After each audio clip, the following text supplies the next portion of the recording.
Hey everyone, and welcome back to the Balanced Bodies Blueprint. I am your host, Vinny Russo, along here with my co-host, Dr. Aaron Stansfield. We're shifting gears from all the conventional fitness narrative you hear on most fitness podcasts, as our main emphasis lies in preventative healthcare, adopting a holistic approach to nutrition, and challenging the traditional views you normally hear and see about on various fitness topics. Our mission with this podcast is to serve as your beacon, because we're going to be guiding you on a journey towards achieving your optimal health. In today's podcast, we're going to go very informal. As you can see here, we're just kind of hanging out and chatting. A few questions came up in our Facebook group that, people want to hear from us and our experience. So that's sort of what we're going to do. Dr. Aaron, you want to lead this off or? Yeah, sure. Sure. So one of our people who's actually a competitor wanted us to speak a little bit more personally about our experience. And I thought it was a good topic, but she wanted us to speak about our relationship with food and where we are at now. We'll go through the specific questions, but I thought it was a good topic to discuss on this podcast. Yeah, we're going to have fun with this one. Yeah. So let's talk in particular. I know in our first episode, we talked about how we got into fitness. But overall, what's it been like for you, the fitness journey? Well, I feel like mine has been pretty good in that I got started late, so it wasn't always a thing for me. It was a hobby, and I never played sports.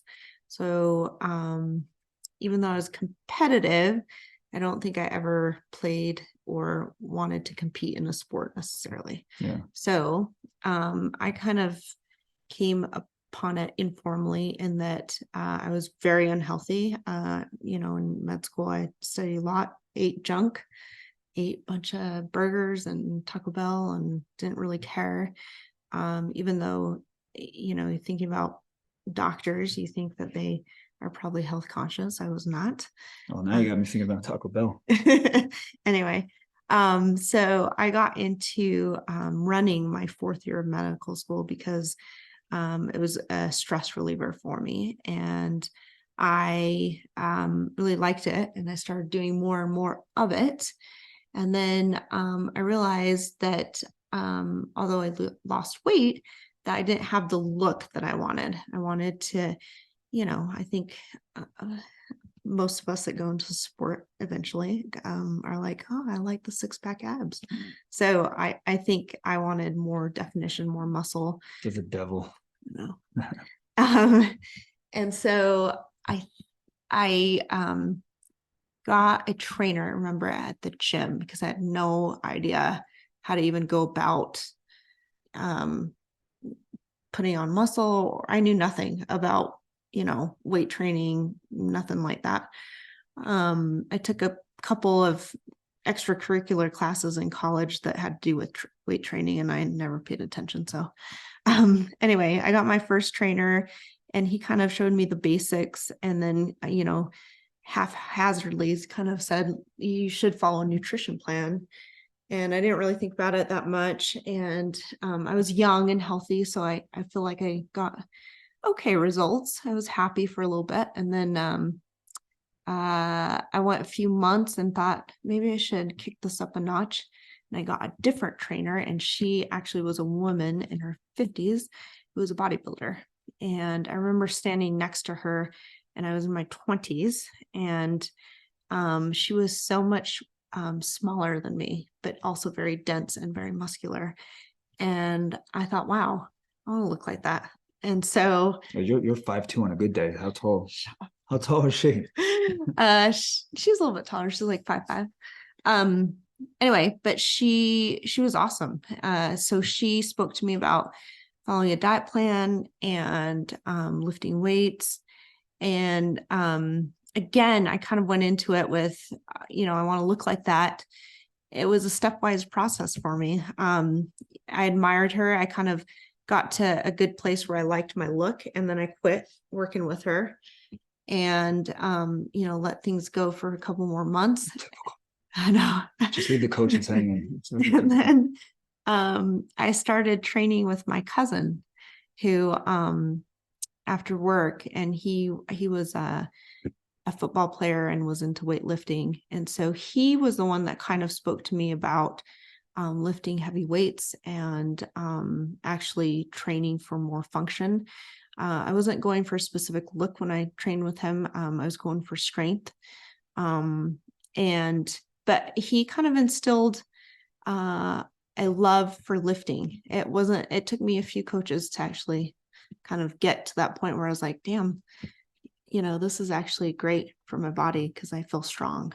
So where are you today then? Because like you went through, you didn't know anything, and then you tried it out, you started falling in love with it, and then you really fell in love with it. Yeah. And what about today? Where are you today?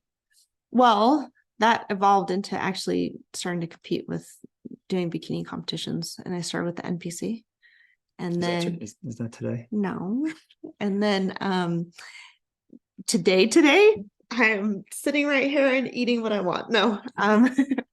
I then became a WBFF pro, switched leagues, and then took some time off because my body needed time to recover, and I knew it. Yeah. And so now I am enjoying eating a little bit more freely. How did you know that your body needed some time off? Because I see it so often, especially with clients, but then you just look at dieting culture in general. And it's always about never giving yourself a break, always doing more, no days off, bro. So how did you know? Well, I still love to train. It's just for me that I had done so many, and for me it was only 2 competitions back to back, but I had dieted down to a point where I felt like my body wasn't responding to lower caloric intake.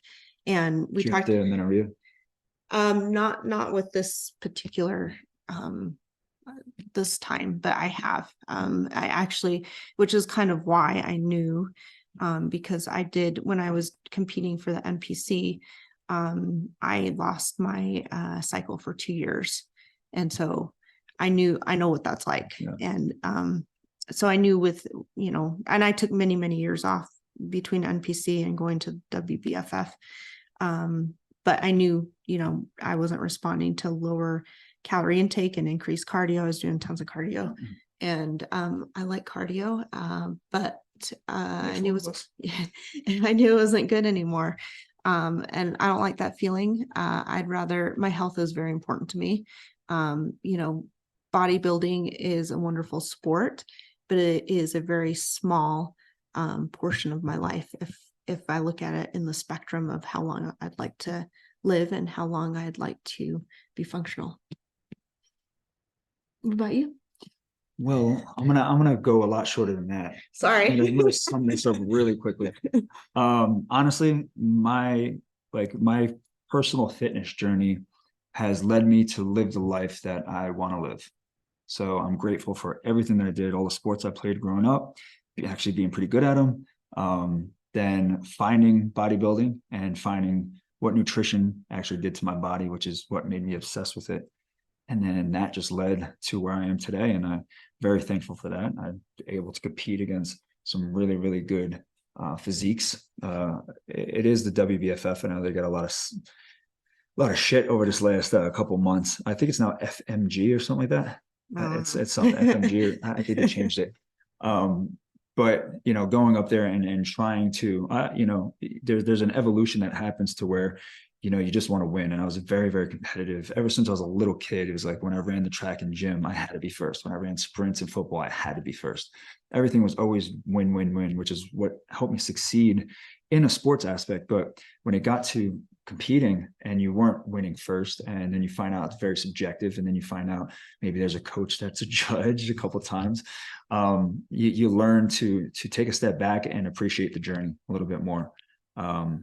And I think that opened up my eyes to a few things in life. It's not just, the journey of going through a dieting phase and how much discipline you could build over that, but it's taking that lesson and applying it to multiple areas of your life with appreciating the journey that you're on and not taking anything for granted. So I'm very fortunate with my fitness career, and the podcast that we just had with Brandon, like we've lived, if you've heard him, like it's almost identical with how he started. He just went into the corporate where I went teaching, but competitors to fitness models to being in the sport, now becoming coaches and doing podcasts. It's pretty cool. But let's get off a little bit of that, and let's go more into the meat and potatoes of this conversation. Yeah. No pun intended. So what's your relationship like with food? And I'm not going to comment on it until I hear you say this shit. So. Well, it depends. You have a different outlook on my relationship with food. And so are we speaking about right now or right now? Well, so let's talk about right now and then compare that to what it was. Okay.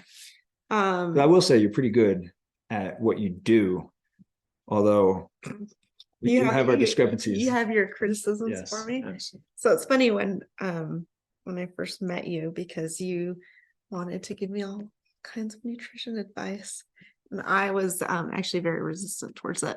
But that being said, I'm a little bit more open to it now.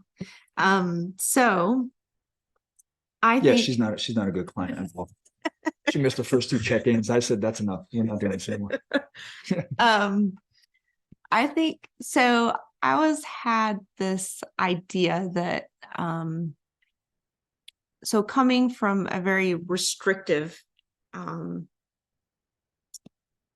diet, I think I always thought it would be nice to be able to just eyeball food portions and kind of intuitively eat, if you will. And so I think that became my goal over the last few years. Well, if you're eyeballing portions, that's not intuitively eating. Well, yeah, eat till I'm satisfied. Yes. Let's put that way. So I'm very good at that. I will give that. You're very good with your hunger cues, and when you're full, like you can finish a lot of your food. And it's like, no, I'm just full. Where I'm like, let me eat that. I'll finish it for you. I was so growing up, I was always a skinny kid, and I actually hated eating. Absolutely hated it. Had to make an effort to actually eat. I had cancer when I was 16, and I had chemotherapy, and it changed my taste buds. Probably, I don't know if it's good or bad, but I found joy in food after I recovered from being so ill, which is probably a good thing.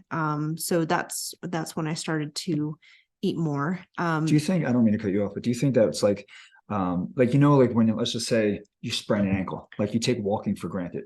Yeah. And you sprain it, like shit, like what I would do just to be able to like walk without a limp or walk without it hurting. Do you think that happened to you with the whole cancer thing, where it was like you took eating for granted, you're just like, no, whatever. But then like, because you were throwing up a lot, I don't even know if you had an appetite really. No, I was very sick. I was in the hospital the entire time. And yeah, I threw up all the time. Everything made me sick. No, you're talking about like an appreciation for food. Yeah. Well, I have an appreciation for food. No, it really did change my taste buds. Like I didn't like meat before. I hated eating, was an effort for me. If anything, I had to think about it. I didn't have a naturally good appetite. It wasn't until afterwards. And maybe it was also my age, I was still, in the later stages of puberty. So I did start actually eating more and enjoying the food, like it tasted good to me. And that had never happened before I was sick. So that being said, I think that I never was a person to, not listen to hunger cues, if you will. Like, if I got full, I got full. I think when I started competing, I got very religious and almost very strict about what I ate, when I ate, and to the point of it almost looking like a disordered eating pattern, because it was so restrictive. And so I think after I went through that phase and came out of that and lost my cycle for 2 years, I thought, damn, I want to get to the point where I want to compete because it feels good and I like my look, but I want the balance of having to eat the food that I want to eat and be able to, listen to my hunger cues and not have this kind of disordered pattern of eating. But then how do you actually do that? Because that's like, if you win that game, you win at dieting. Yeah. So where's that balance? I mean, I got my pro card like that. Yeah. I will say that. I definitely did not, I don't know if I should be telling other coaches this, but I did not follow my coach's advice as far as like what I should eat. Because I felt like I kind of knew what caloric intake I needed. I knew what to do as far as, I'd done it so many times as far as like what protein I needed. And I wouldn't measure out portions. I never used a scale. When I got my pro card, I just kind of eyeballed things, and I did it very conservatively, and it was no effort. It was great. Well, I'm going to say, like, from an outsider point of view, looking in on that, you were very in tune with not only your body and the awareness of your body, but also you picked up very quickly how much you should be eating. Yes. Like, I know, like, when I was weighing out food and prep and stuff, it looks like this, it looks like that. So then you were able to eyeball it. There's a lot of people that I feel like now, especially some of our clients, where they're not paying attention. They're just like weighing out and then it's like, well, how do you go off on your own? And it's like, you got to start paying attention to what you're actually feeding yourself, and then kind of gauge it off those portion sizes. And I know, like, Precision Nutrition has this thing with like the hand sizes. And if you want, I mean, you always have your hands with you, so you could carry that. You're going to carry them around with you, so you could use it to gauge how much protein you need on a plate, carbs, vegetable, fruit, whatever it is. But yeah, I would say so. So what was your evolution? Because you went from I hate food to I got new taste buds because of what happened, and then you were like, I was very restrictive, and now I'm sort of intuitive, but still kind of eyeballing stuff. But I just listen to when I'm hungry and eat. Yeah. So, well, if you talk to me about right now, like over the past year, I've just been enjoying myself, right? Mm-hmm. So, if I want to eat something, I'll eat it. Obviously, I try to be mindful about the decisions I make, but if it hits the weekend and I want to have a glass of wine, or I do that, and that is very intentional. A glass or two. Okay. we're not at a doctor's office filling out a fucking survey. But yeah, it's intentional though. So the last competition I did, I had to prep very quickly, and it was not done in a good way, and I knew that. And I also knew that I was getting more resistant to the lower calories, the lower caloric intake, and the more cardio I was doing. And so it just wasn't efficient. And I thought, you know what, I need some time off of this, and I'm going to eat intuitively. Sorry, I got to make sure that the microphone's even on. That would have been some nonsense. Yeah. Yeah, it's on. All right, cool. Yeah, it's on. All right, good. Sorry about that. That's okay. Anyway, what about you? My relationship with food? Let's hear your relationship with food. So especially like since we first met. Well, we'll get to that. So I was always under the impression, like in high school and stuff, it's like eat big to get big. That's what I was taught. So I would try to eat a lot of foods that I was conscious of its nutrient density, not so much the macro count and stuff, but I knew it had nutrients in it, and I would eat a lot of that stuff. In college, I kind of got more into, because in college stuff was easy. Like, I was playing football so much and training so hard and walking everywhere. It was just like I was in shape, even though I drank a couple nights out of the week. I was still able to stay in shape, but I was still pretty cognizant. I wanted to keep that look that I had, so I had to be cognizant of what I was eating as well. There's some vanity in there. Oh yeah, of course. And then that led into the whole competition stuff, and that's where it kind of messed with my head a lot. I remember I was weighing out my blueberries. It might have been like 2012, 2013. I was weighing out my blueberries, and it was like 90 grams of blueberries, and I was at 91, and I cut one in half. And like, it was just like OCD anal, like with everything. Just, I needed it to be perfect, and that was it. And that's what I thought. If I was competing, I didn't want Like if I lost, it was like, well, it's because I missed that meal, right? That's what I blamed myself for. So I was very, very strict. Over time, I obviously gained more knowledge. I practiced stuff, and I was able to open up my mind a little bit. My thing is that I feel very comfortable with weighing things out still. And I still do it to today. I don't weigh out everything, but I weigh out a lot of stuff. Um, I would say you open my eyes to being a little bit more lenient with things. I do realize that your body's going to fluctuate so much, right? And we kind of just had this conversation off air, but it's going to fluctuate only so much. There's a range that you're going to fall into, especially if like you've been big your whole life, like your body's going to try to stay there.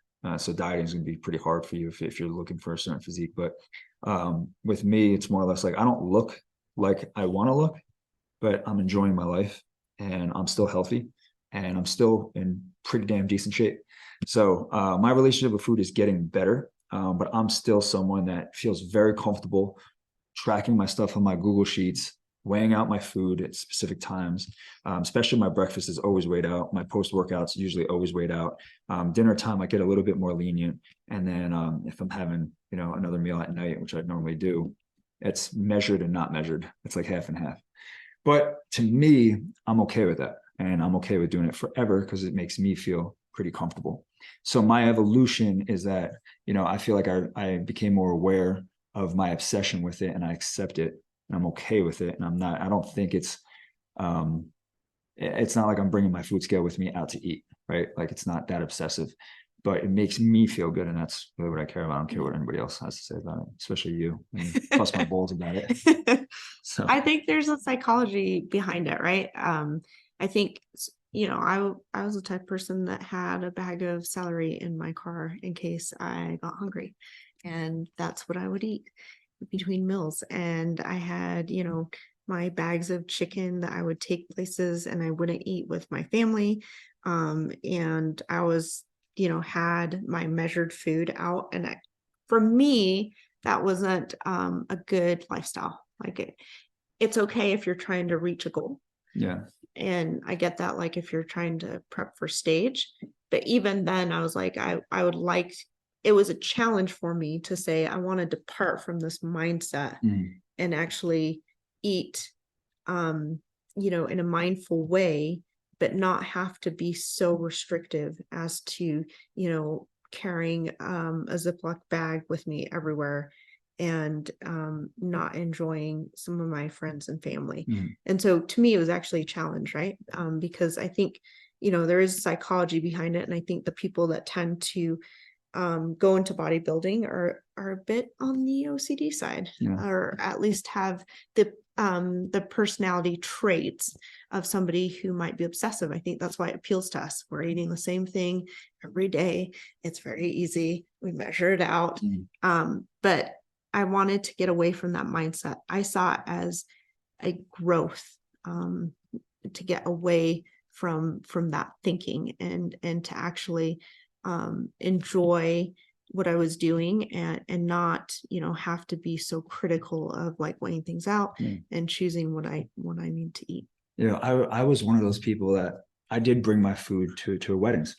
Like I did, but it wasn't because I wanted to eat healthy. I was in prep. Right. So yeah, I don't care if I'm in prep, I'm bringing my food to your wedding. Like I don't give a shit, whatever. If I wasn't in prep, then I didn't. Right. And I think that knowing that helped me with realizing where I was, and the obsession gets turned on. It's like a switch is flipped. When I'm in prep, I don't care, I'm dialing in. When I'm not, it's like, all right, we can loosen up just a little bit, but you still got to keep your foundations. You also got to understand, like I have to practice what I preach to these clients, right? Like they can't see me doing whatever I want, not paying attention to any of the foundational habits that I'm having them do. Like I'm not going to ask them to do stuff that I wouldn't do. Right. But then again, I'm not going to ask them to do shit that I've done with dieting, because it got extreme. But yeah, I'm fortunate enough to be able to realize it and kind of pull back from there. So So where would you say you are now? I'm in a good spot. I feel like as far as taking a break from things and looking at my metabolism now, I feel like, if I wanted to go into a dieting phase, that I think my body would be ready. Yeah. And whenever I'm mentally ready to do that, that's fine. I think for me, bodybuilding was, it's a goal and it's nice to hit the stage. But, I don't need the stage to hit, the same goals. Like I could have a photo shoot, or I could just want to, hit the beach and next summer and look a certain way. But a lot of it in the back of my mind, it is a bit, getting that lean is vanity driven, where to me, I see the bigger picture where I want to make sure that I have a good relationship with food, that I'm happy, that I'm balanced, and that I can enjoy the people I'm with. And also, if I wanted to, take a few weeks and, lean out and go do something like that. But, I see the bigger picture as far as like functional training, continuing to resistance train, continuing to do cardio, because like I said, bodybuilding and the vanity goals are very short period. I feel like long-term goals are, when I'm in my 90s, I want to be able to get up from a chair and be able to walk, and hopefully my memory's intact. These are important goals to me. I want to have that quality of life, and I feel like that's more important than right here, right now. Yeah, we'll just have to put you through Limitless, like Chris Hemsworth. If if you haven't watched that, go watch it. It's pretty cool, and he's jacked and good looking. So with me, with where I am, I would say that I feel like I'm in a decent place. I'll say I'm not like my body is not where I want it to be. I kind of fell a little bit out of love with training about 2 months ago. And I just got it back to where like I'm really excited to get to the gym every day now. Like I really, really enjoy it again. But there was a time I might have been burnt out. I just was like going in there doing it half-ass, and I just was like, what am I doing? Like I'm gonna do something just to do something, but I wasn't putting forth like effort, wasn't tracking what I was doing in terms of like the weights I was lifting, the exercises I was doing. And yeah, I needed about 2 months, and then it kind of bit me back in the butt again. And I'm glad because I'm excited to do it. But in terms of like where my body is, I don't have the abs I have on fucking stage. That's disappointing, but I do like, the life that I'm living right now. And I think the quality of life supersedes the vanity, but the vanity will always have a place in my heart and in my head, and it'll drive me fucking nuts. But that's okay. And I accept that. So where I am now, I'm trying to improve the body composition now that I got the love for training back. The food, I'm still going to do, my mostly weighing out compared to not all the time. Yeah, and we're going to see where this goes, because I definitely want to compete again. I want to have one more competition at least. Okay, well, maybe two maximum. All right, two maximum, but I definitely want to do at least one more. But it's funny because you're like, yeah, I don't need the stage for a goal, and I'm like, that drives me to definitely do it. But once again, I go extreme. But you're also still goal oriented, because you're like, well, maybe I want to go out and look good on the beach. It's still a goal, right? So you're still goal driven, but it's not the stage that's your main goal. So where like I feel like the stage, if I'm competing, my goal, like it's what will keep me the most on track. A photo shoot was like, yeah, of course I want to look good in the photo shoot, but let's pay for it first, so then I'm vested, and then it's like I'm going all in, right? So I feel like I need some goals to look forward to, and I feel like that could relate to a lot of people. Yeah. Well, some of us don't need the validation of stage. Well, some of us like to win. Anyway, so yeah, is there anything else you want to say to our audience? No, I think the important thing to realize is like, when we look at coaches or even like docs, I think we tend to lose sight of we're human too, right? Mm. Like doctors eat fries and have hamburgers sometimes, and probably don't 100% practice what they preach. We're human beings. I think we go through ebbs and flows of trying our best to practice what we preach, but we fall off just like any other human beings. Yeah. And you can only do as good as you already know, right? When you know better, you can do better. And that's kind of what happened with our evolution, with this whole our relationship with food. So I think that we're going to wrap it up. So If you like this episode, give us a 5-star review, share it with your friends, share it with your family. I want to give a shout out to our sponsors, Legion, because they provide science-backed supplements, and their whey protein, the vanilla, is actually pretty damn good. So I've been drinking that. You might have saw it on my Instagram the other day. So definitely invest in them. You can use the code RUSSO, RUSSO, for 20% off your first order. But once again, thank you so much for the time that you spent with us tonight. And hopefully you like this kind of episode. And if you do, we'll do it more often. You guys have a great night.